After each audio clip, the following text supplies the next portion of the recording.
Hola, buenas tardes, ¿cómo están? Buenos días aún. Sean todos bienvenidos a nuestro encuentro número 3 de la unidad curricular Impuesto 2. El presente contenido de este encuentro se encuentra enmarcado dentro de lo que vamos a tratar entonces en el módulo 3 de Impuesto 2, en el cual trataremos lo referido a las retenciones del impuesto al valor agregado, ¿bien? Que forma parte de el contenido final entonces de esta unidad curricular a continuación de lo que hemos visto sobre el impuesto al valor agregado.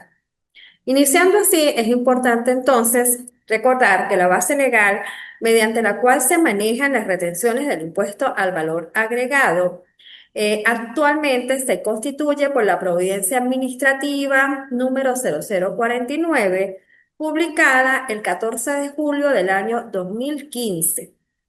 Es muy importante que en su contexto profesional, en su práctica profesional, ustedes conozcan cuáles son las bases legales que se manejan en cada obligación tributaria, ¿bien? Ya que en función de esta actualización tributaria es que nosotros podemos hacer el mejor ejercicio, la mejor asesoría, manejar los mejores criterios y, por supuesto, aplicar todos los procedimientos del cumplimiento de las obligaciones tributarias de la manera correcta.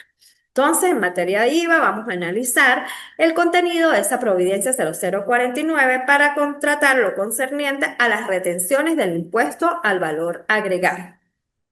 En este sentido, comenzaremos por definir quiénes son los agentes de la retención del impuesto al valor agregado. Los define la Providencia 049 en sus artículos 1 y 2 y nos indica lo siguiente. Los sujetos pasivos distintos de personas naturales que hayan sido calificados y notificados como sujetos pasivos especiales.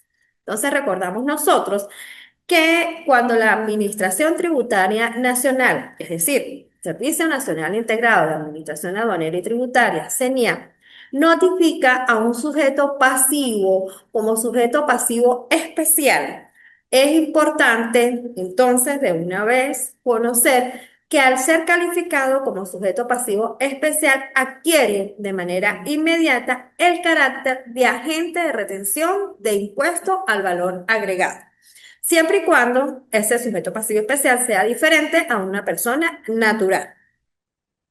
También las personas naturales o jurídicas cuyo objeto principal sea la comercialización de metales o piedras preciosas, aunque no hayan sido calificados como sujetos pasivos especiales. Bien, entonces, recordamos, ¿quiénes van a ser los obligados a la aplicación como agente de retención en el caso de las retenciones de impuestos de valor agregado? Los sujetos pasivos especiales que así hayan sido calificados por la Administración Tributaria Nacional, siempre y cuando no sea persona natural. Y en los demás casos, personas naturales y jurídicas cuyo objeto principal sea la comercialización de metales o piedras preciosas, independientemente que haya sido calificado o no como sujeto pasivo especial. ¿Cuándo se ejerce la función del agente de retención del sujeto pasivo especial? Bueno, se trata este procedimiento y se ejerce cuando el sujeto pasivo especial realiza la compra de bienes muebles o servicios grabados a proveedores que sean contribuyentes ordinarios del impuesto al valor agregado. Entonces, si el sujeto pasivo especial realiza una compra o recibe un servicio de un sujeto pasivo, de un contribuyente que realiza actividades grabadas de impuesto al valor agregado, entonces debe realizar la retención según lo que nos indique esta Providencia 049 en el caso de las retenciones del impuesto al valor agregado. Sin embargo, la norma en mención, la Providencia 049, en su artículo 3, también me indica que hay algunos casos que no están sujetos a retención de impuestos sobre la renta y que nosotros debemos también conocer para poder saber si estamos al frente de algunos de esos pagos, pues no se aplica la retención del impuesto al valor agregado. Nos indica la Providencia, en su artículo 3, los siguientes casos. El número 1. Cuando la operación realizada no se encuentra sujeta al pago del IVA, es decir, está exenta o exonerada. ¿Quiénes están exentos? Los que están establecidos en el artículo 17, 18 o 19 de la Ley del Impuesto al Valor Agregado. ¿Y quiénes están exonerados? Pues aquellos que formen parte de algún decreto de exoneración que haya sido que haya sido publicado emitido por el Ejecutivo Nacional y se encuentra exonerada dicha actividad. Entonces, en esos casos no se realiza la retención del impuesto al valor agregado, si la actividad está exenta o está exonerada. Además, cuando el proveedor sea un contribuyente formal del impuesto. Recordamos quiénes son los contribuyentes formales del impuesto, ¿sí? Que los vimos en los tipos de contribuyentes. Y para refrescar, son aquellos que realizan actividades que están exclusivamente exentas o exoneradas del impuesto al valor agregado. Bien. También nos indica que cuando el proveedor sea un agente de percepción del impuesto y se trate de operaciones de venta de bebidas alcohólicas, fósforos, cigarrillos, tabacos y otros derivados del tabaco, no aplicamos la retención. Cuando el proveedor haya sido objeto de algún régimen de percepción anticipada del IVA, con ocasión de la importación de los bienes. En estos casos, el proveedor deberá acreditar ante la agente de retención la percepción soportada, ¿verdad? Ya allí, ya en esa percepción, ya se estipuló el impuesto al valor agregado. También cuando se trata de operaciones pagadas por empleados de la agente de retención, con cargo a cantidades otorgadas por concepto de viáticos. Además, si se trata de operaciones pagadas por directores, gerentes, administradores u otros empleados por concepto de gastos reembolsables y por cuentas de la agente de retención. Cuando estas cantidades no excedan de 20 unidades tributarias. Aquí es importante también tomar en cuenta que el valor de la unidad tributaria se ajustó el 2 de junio del presente del año 2025 y se incrementó de 9 bolívares a 43 bolívares, lo que quiere decir que la base de estas 20 unidades tributarias también aumentó y es importante que el responsable de la aplicación de estas retenciones de impuesto al valor agregado, que normalmente suele ser el profesional de la contaduría pública, de la administración o que se encarga del área tributaria allí, pues conozca las nuevas bases que tenemos para estos numerales. Bien, multiplicamos 20 por 43 bolívares y allí tendremos entonces hasta cuál es la cantidad que no debe exceder de 20 unidades tributarias. El numeral 7 de este artículo 3 nos indica que cuando se compren bienes o se reciban servicios con cargo a la caja chica del agente de retención, el monto de la operación no deberá exceder de las 20 unidades tributarias. En este caso, tampoco aplicamos la retención del impuesto al valor agregado e igualmente opera o se aplica que tengamos la base con el nuevo valor de la unidad tributaria. También no se va a aplicar la retención cuando se trate del pago de servicios de electricidad, agua, aseo y telefonía domiciliados a cuentas bancarias del agente de retención. Fíjense que esas exclusiones o esos casos en los cuales me indican que no vamos a hacer la retención, pues normalmente están sujetos a algunas condiciones. Acabamos de ver en los artículos anteriores que no exceda, por ejemplo, el pago de 20 unidades tributarias. Y en este caso, en los casos de servicios de electricidad, agua, aseo y telefonía, siempre y cuando se encuentren domiciliados a la cuenta bancaria del agente de retención.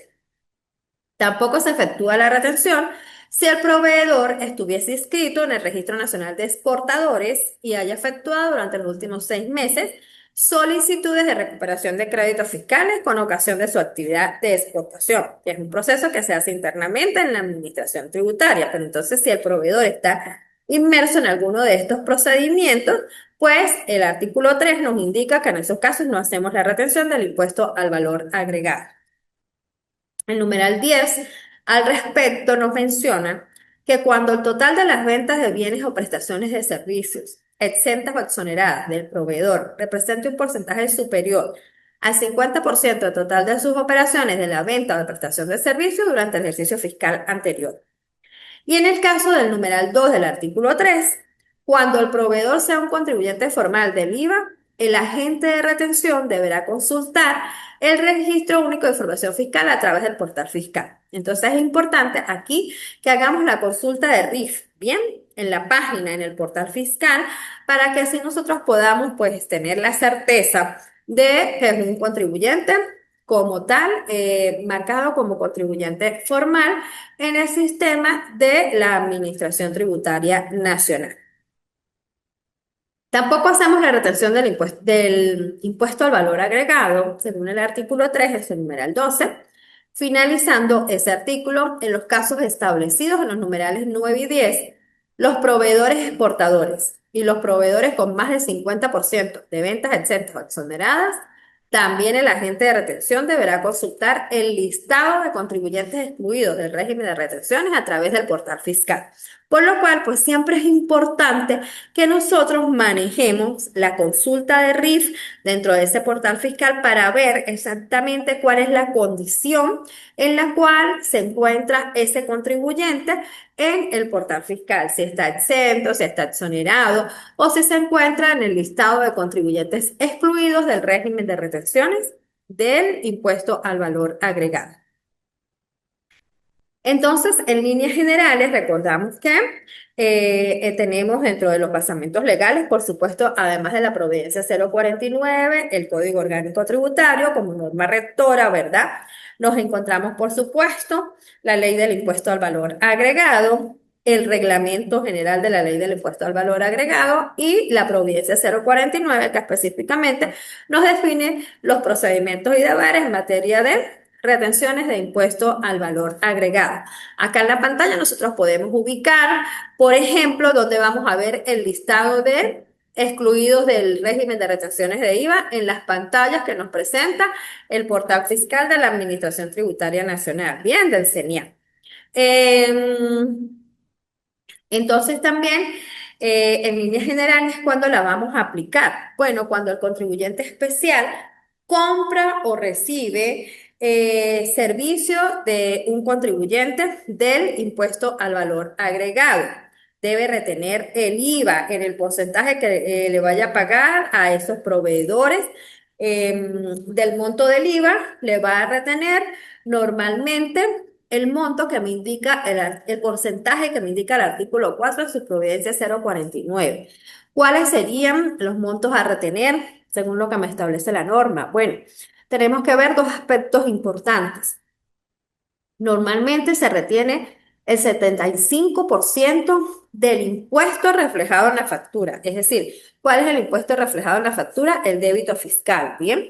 Entonces, sobre ese débito fiscal, sobre ese impuesto reflejado en la factura, nosotros retenemos el 75% o el 100% del impuesto causado en algunas situaciones especiales, como por ejemplo, cuando tengamos la certeza que la factura no cumple con los requisitos. Entonces es muy importante que conozcamos que sobre el débito fiscal, de manera general, nosotros aplicamos el 75% para la retención del impuesto reflejado en esa factura.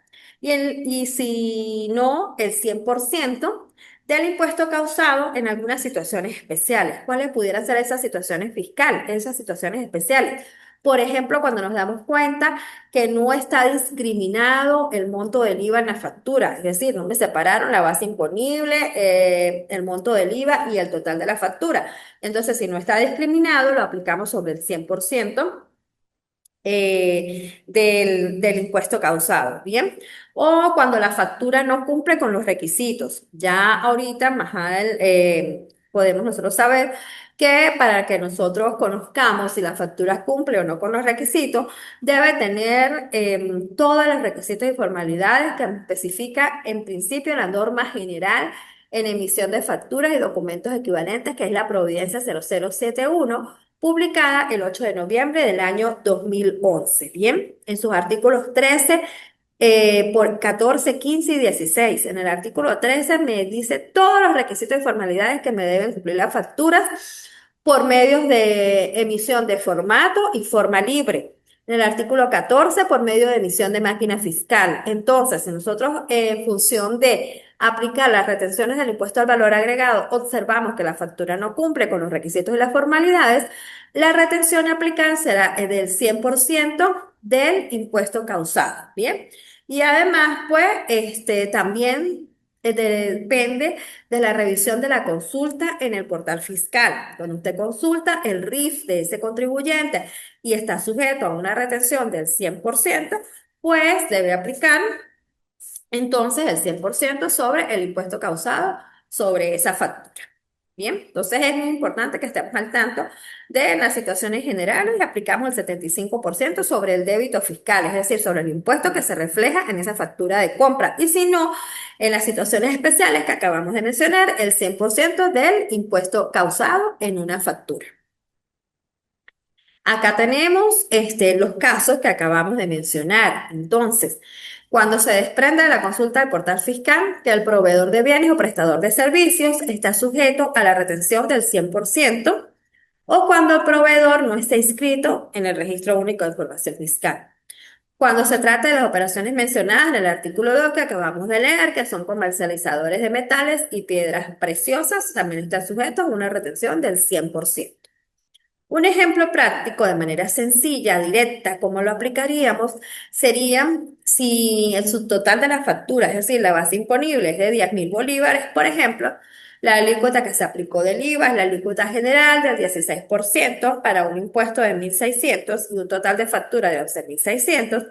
Tomamos entonces el impuesto reflejado en esa factura a título de débito fiscal, que en el ejemplo se corresponde a 1.600 bolívares y aplicamos el porcentaje de retención del impuesto al valor agregado, en este caso, en los casos comunes generales, el 75%, y obtenemos 1.600 del débito fiscal o del impuesto que refleja la factura por el 75%, obtenemos como resultado 1.200 bolívares como monto de retención del impuesto al valor agregado.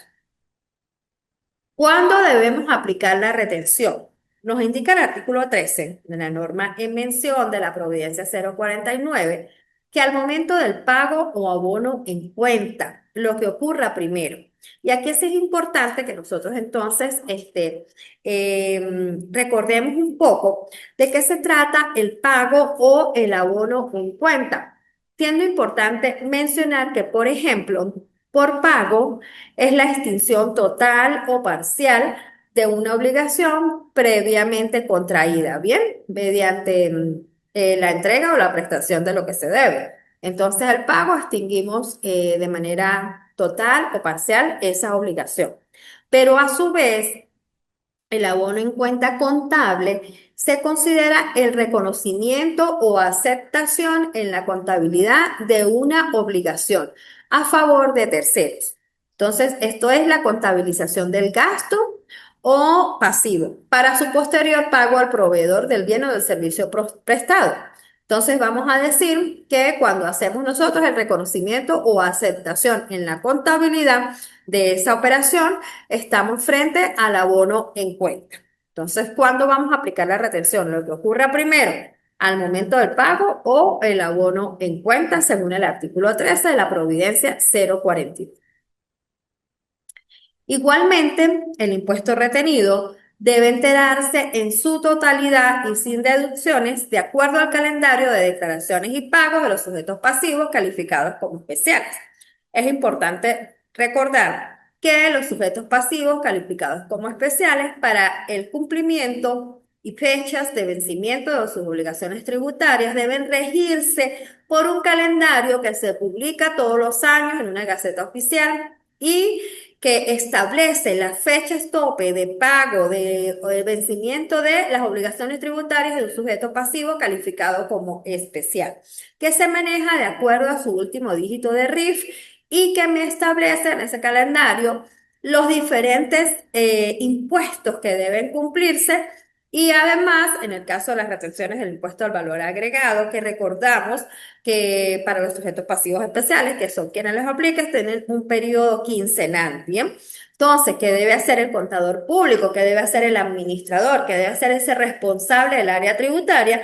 Manejar en ese calendario cuál es su fecha de vencimiento en este caso, de la declaración de las retenciones de impuesto al valor agregado para cumplir con realizarla y pagar dentro del plazo oportuno e indicado para su fecha de vencimiento. Bien, y recordamos que está en el calendario de sujetos pasivos especiales.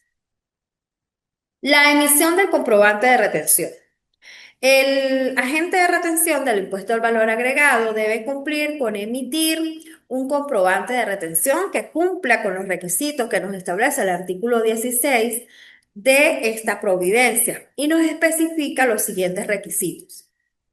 El nombre o razón social y número de RIF del agente de retención. Los nombres, RIF y domicilio fiscal del impresor cuando son elaborados por una imprenta autorizada, ¿verdad? La fecha de emisión y entrega del comprobante. El nombre, razón social y número de RIF del proveedor. Número de control de la factura o de una nota de débito. Número de la factura o de la nota de débito. La fecha de emisión de la factura y el monto total de la factura o la nota de débito. La base imponible, el impuesto causado y el monto del impuesto retenido. Esos deben ser los datos que como mínimo debe contener el comprobante de retención para que cumpla con las formalidades que me establece el artículo 16 de la Providencia.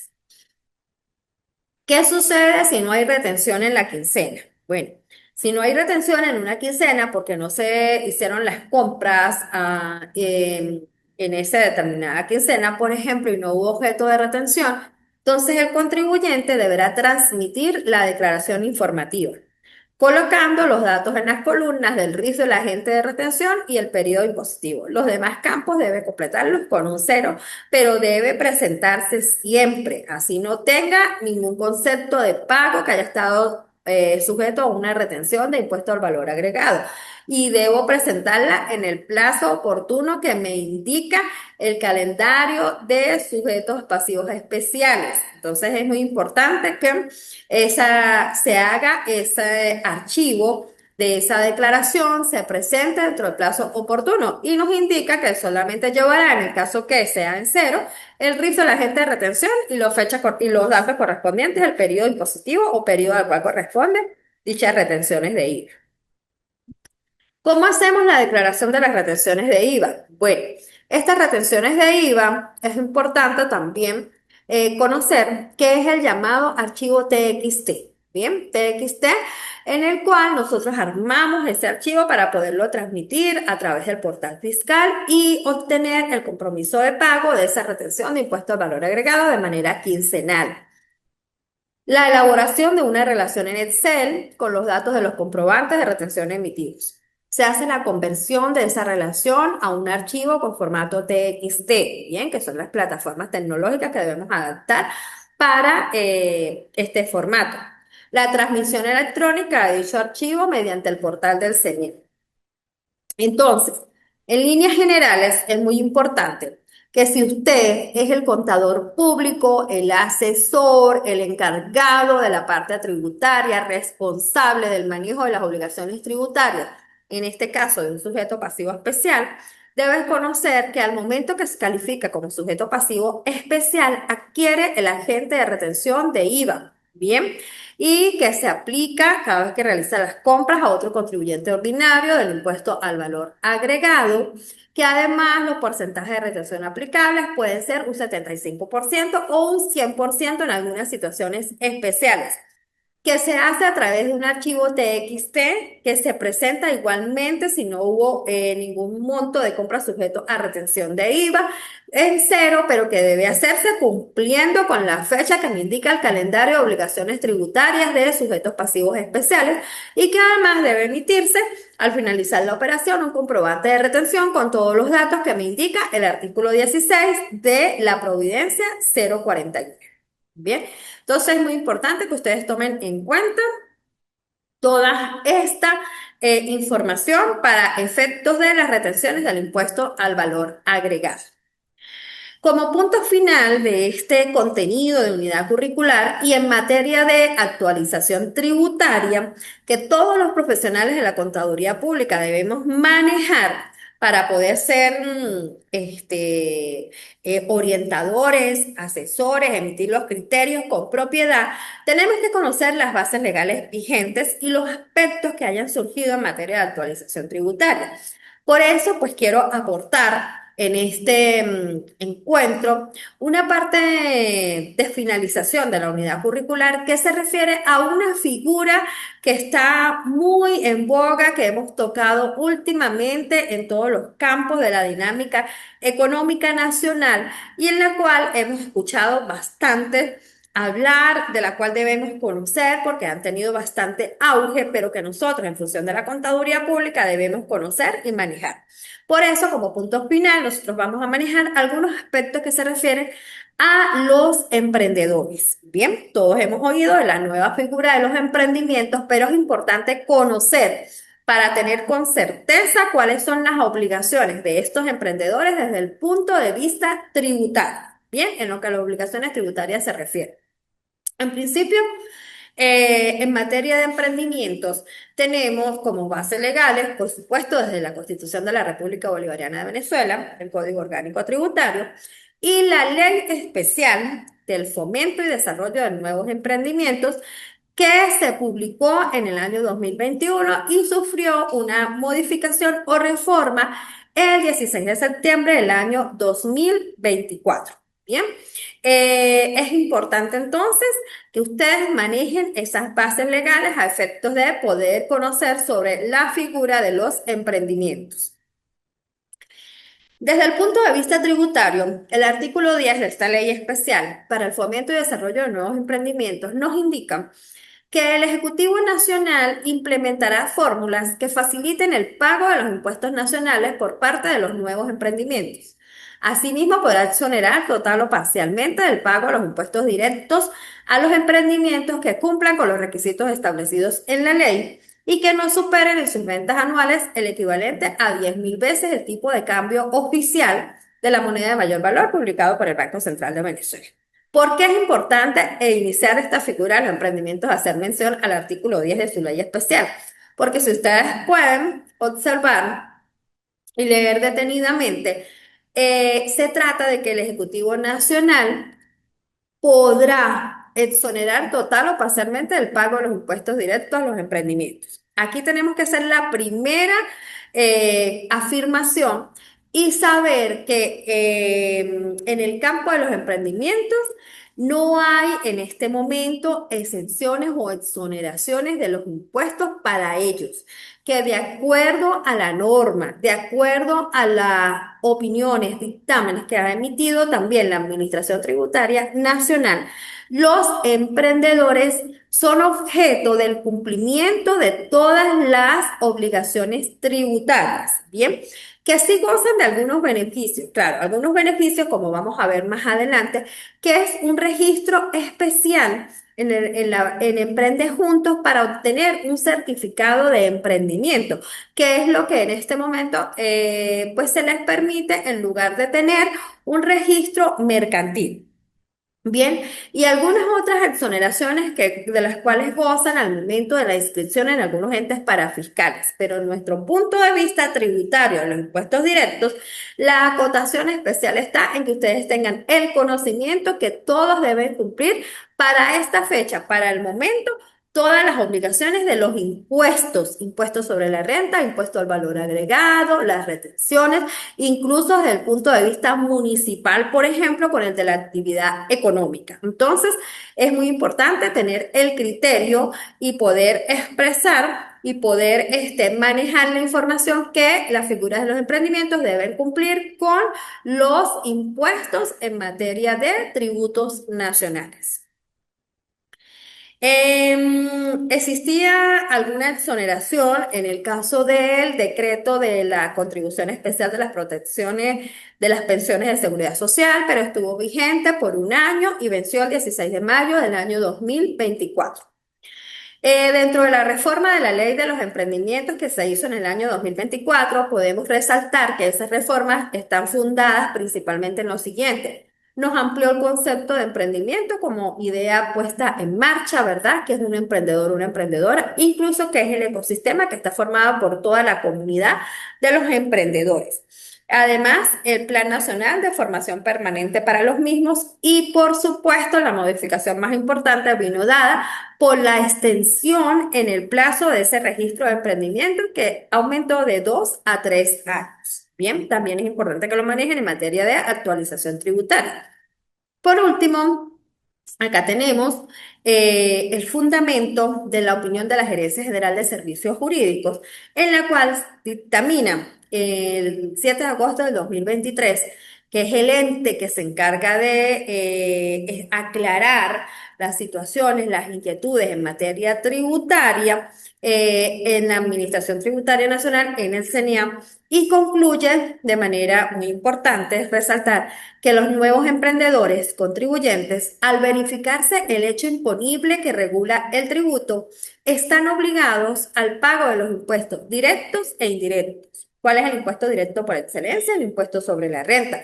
¿Cuál es el impuesto indirecto por excelencia? El impuesto al valor agregado. Y el cumplimiento de los deberes formales hasta que el Ejecutivo se pronuncia al respecto de acuerdo a lo establecido en el artículo 10. Que recordamos, si dejó allí estipulado que podrá establecer exenciones o exoneraciones, pero debemos esperar entonces a que dichos instrumentos jurídicos estén publicados a través de una gaceta oficial para poder entonces conocer el contenido de los mismos. Bien, entonces lo que les quiero dejar claro es que tanto los emprendedores también tienen la obligación del cumplimiento de los impuestos directos e indirectos y sus deberes formales, que deben obtener un registro de información fiscal, el RIF de emprendimiento, ante la Administración Tributaria Nacional y que ellos comienzan su registro a través de un portal nacional que se llama Emprende Juntos, en el cual suscriben toda su información, describen la actividad a realizar y se les emite un certificado en el cual es un certificado de Registro Nacional de Emprendimiento, con el cual me describe a quién va a corresponder el nombre, la cédula, de quién es ese emprendimiento, dónde va a estar ubicada, cuál es la actividad económica a realizar. Le indica su duración de 3 años y las debidas especificaciones. Entonces es muy importante que ellos comiencen conocer que ellos comienzan por un registro nacional de emprendimiento ante la página Emprende Juntos, luego obtienen ante la Administración Tributaria Nacional, ante el CENIA, su registro de información fiscal y también deben hacer sus inscripciones ante los entes parafiscales. Por supuesto, resaltarles que esta figura del emprendimiento para el momento deben cumplir con todas las obligaciones de los impuestos directos e indirectos. ¿Cuáles son esas obligaciones? Recordamos, inscribirse en el registro de información fiscal, llevar sus libros contables y libros especiales, de ser el caso, emitir las facturas por el medio autorizado, cumplir con todas las notificaciones que deban hacer ante la administración tributaria y las demás que se les derive de otros entes u organismos institucionales. Bien, bueno, con esto nosotros cerramos nuestro encuentro del día de hoy, deseándoles, por supuesto, el mayor de los éxitos, exhortándolos a la revisión del material de apoyo, a profundizar en estos contenidos tan importantes en materia tributaria, de aplicación en la actualidad, de contexto profesional. Y bueno, para cualquier aporte, inquietud, información que requieran, estamos a su entera disposición en el aula virtual que dispone para todos nosotros el IETSI, invitándolos al cumplimiento oportuno de sus actividades que ya se encuentran descritas en su módulo 3 para la asignación de la última evaluación sumativa de este módulo 3. Bien, bueno, quedando a su entera disposición, deseándoles el mayor de los éxitos y feliz tarde para todos.